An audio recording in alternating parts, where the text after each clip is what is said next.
कर्ण संख्या। ठीक, 2 प्लस है तो फेरो हो जाएगा, क्या होगा फेरो।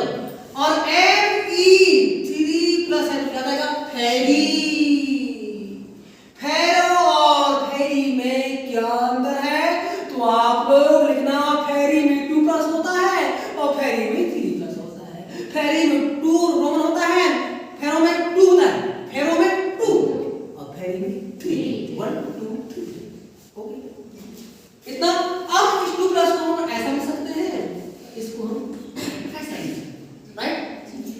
तो मैं किसकी बात कर रहा हूँ, इसकी बात कर रहा हूँ, इसकी बात नहीं कर रहा हूँ, ठीक है। अब ध्यान देना, डी में कितने होते हैं बताओ, 5 कोष होते हैं। एस में 1, टी में 3, डी में 5, एफ में 7। ये पे यहां पर ये हो गया 1 2 3 4 5 6, 1 2 3 4 5 और ये 6। अब एस में क्या है बता, कुछ नहीं भाई, 0 है। ठीक, अब मैंने क्या बोला यार बताओ, इस बार जी 2 कब चाय 2। पहले देखना ईश्वर जी जी। ओके, कितना समय आएगा, 2 कप चाय, टी फॉर चाय, टी फॉर टी यानी क्या होता है चाय। ओके, फिर क्या बोला मैं, 2 मतलब दे रहा है। जी फॉर गिव यानी देना। जैसे लोग डस्टर दे दिया, आप उसको रख लिए, दे दिया, तो जी फॉर गिव यानी देना, T2G। अब देखो यहाँ कितने अक्षर हैं, बोलो 2 अक्षर है, बहुत अच्छा, 2 अक्षर। अब यहाँ कितने अक्षर निकले बताओ, यहाँ पर 3, तुम्हें 3 कितना समय गया है। अब हम जोड़ देंगे 3 तो कितना होगा 5। इसको मैंने यहाँ से ले किया, यहाँ से ले किया, ये किया, ये ठीक है। अब इसको मैं आपसे कहता ना, यहाँ से जोड़ देंगे 3 और 2 1 2 3 4 और ये 5। अब देखो मैं यहाँ खड़ा हूँ मैं, जैसे मुझे एनर्जी मिली मैं यहाँ आ गया, आया ना, क्या है बताओ मैं, जैसे मुझे एनर्जी मिली और मैं कहां से आती, यहाँ से मैं यहाँ से आया, कूद रहा हूँ, सब भी कर रहा हूँ। कार्य करने की क्षमता को क्या कहते हैं बताओ, ऊर्जा कहते हैं। ऊर्जा मतलब बात, उसी प्रकार यहाँ पर भी क्या हो रहा है, इसको ऐसा बनाया, यहाँ पर ये एरो बनाया, यहाँ क्या बताओ, ई फॉर एनर्जी। एनर्जी मतलब क्या होता है, ऊर्जा। अब देखिए यहाँ कितना बताया, यहाँ पर 6, 1 2 3 4 5 और ये 6। Any problem, no problem. अब पहला उपकोष का नाम क्या है, DX1। ओके, दूसरा उपकोष का नाम क्या है, DYZ। तीसरा का नाम क्या है, DX² माइनस Y²। और sorry DXY DZX।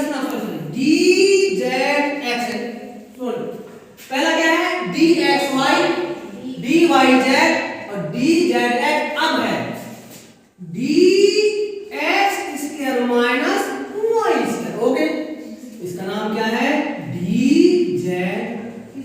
Okay, clear, any problem, no problem. अब इसके बीच में एक कोड आता है, यहाँ 0.6 होता है, 0.4 होता है ना, ठीक है। अब इसके बीच कितना होता है, 10DQ होता है, ठीक है।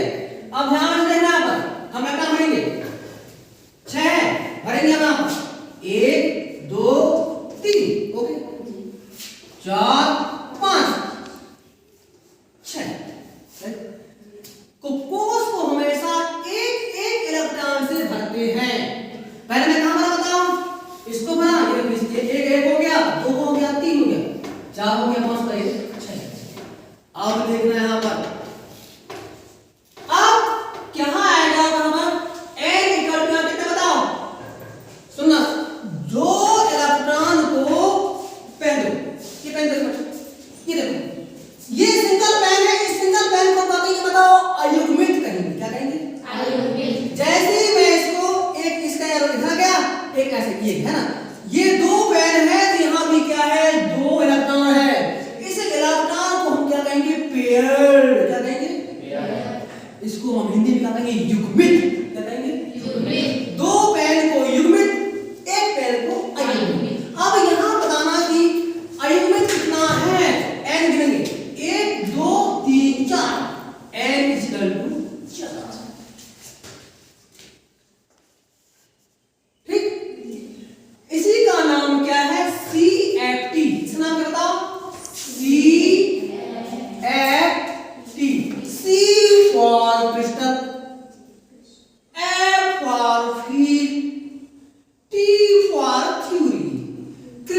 फील्ड थ्योरी, क्रिस्टल क्षेत्र सिद्धांत कहते हैं।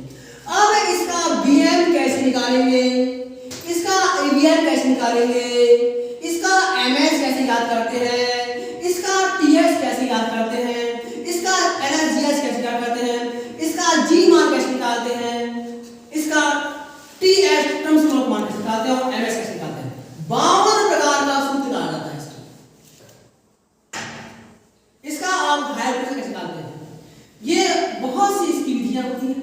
मेरे पास समय अभाव होने का आपको बता पाऊंगा, लेकिन बता दूंगा कि सीएफटी कैसे निकालूंगा, मतलब क्रिस्टल फील्ड थ्योरी।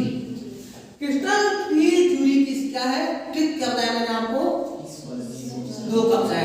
अब पेपर में आएगा पोटेशियम हेक्सासाइनोफेरेट में आयनिक संख्या कितनी होती है, तो क्या आपको बताओ, N बराबर 4। क्लियर, पेपर में आएगा पेपर में Fe2+ में आयनिक संख्या कितनी होती है, तो क्या आपको बताओ, 4। 1 2 3 4। क्लियर, इस प्रकार मैं आपको सीएफटी ईश्वर जी 2 कप चाय की ट्रिक से आपको मैं सीएफटी बताया। सबको समझ में आ गया जी, आया, बोलो कि नहीं, क्या है ट्रिक बताओ, ईश्वर जी 2 कप चाय। तो ईश्वर कहां जाएगा, ऊपर, जी नाम से बता दूंगा। 2 मतलब क्या है, ये हो गया 2 ना, टी मतलब क्या हो गया, चाय, जी क्या होता है, देना है 2 कप चाय।